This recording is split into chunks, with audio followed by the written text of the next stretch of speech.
Hello friends, अगर आप भी चाहते हैं न्यू सैड सॉन्ग सुनने के लिए तो हमारे इस चैनल को सब्सक्राइब करें और साथ ही बेल आइकन को दबाना ना भूलें। मोहब्बत न रही इस जमाने में, क्योंकि लोग अब मोहब्बत नहीं मजाक किया करते इस जमाने में। अखिया लड़ैलू बतिया बढ़ैलू करे के सिखैलू प्यार। अखिया लड़ैलू बतिया बढ़ैलू करे के सिखैलू प्यार। अरे बीचे रहिया में छोड़ गइलू गलती कर है हमार कि दिलावा तोड़ दिहले रे पगली छोड़ दिहले कि दिलावा तोड़ दिहले रे पगली छोड़ दिहले। आदे अखिया लड़ैलू बतिया बढ़ैलू करे के सिखैलू प्यार। अखिया लड़ैलू बतिया बढ़ैलू करे के सिखैलू प्यार।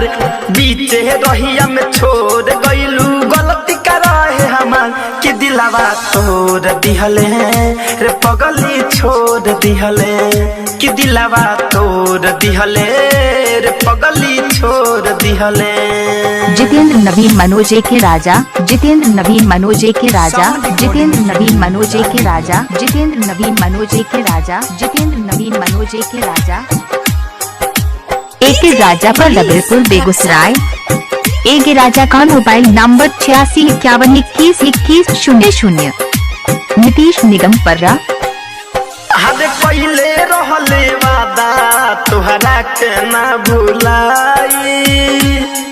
हरे हाँ पहले रहले वादा तोहरा के ना भुलाई। तोहरे संगे जियाब तोहरे संगे मर जाई। तोहरे संगे जियाब तोहरे संगे मर जाई। किरियत खैले तब भूल गइले अखिया में दिहले लोर कि दिलावा तोड़ दिहले रे पगली छोड़ दिहले कि दिलावा तोड़ दिहले रे पगली छोड़ दिहले। नीतीश निगम पर्रा। जितेंद्र नवीन मनोजे के राजा, जितेंद्र नवीन मनोजे के राजा, जितेंद्र नवीन मनोजे के राजा, जितेंद्र नवीन मनोजे के राजा। एक राजा का मोबाइल नंबर 8651212100। एक राजा पर रबीरपुर बेगूसराय। हाँ घुट घुट जिया तारे धनंजय धड़कन तोहरा प्यार में।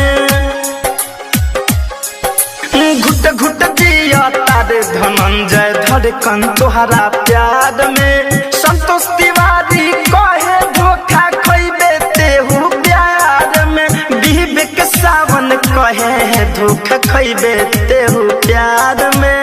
ठीक नहीं कइले दिल तोड़ी गइले टुकड़ा के हजार कि दिलावा तोड़ दिहले रे पगली छोड़ दिहले कि दिलावा तोड़ दिहले रे पगली छोड़ दिहले। एक राजा पर रबीरपुर बेगूसराय। नीतीश निगम पर्रा।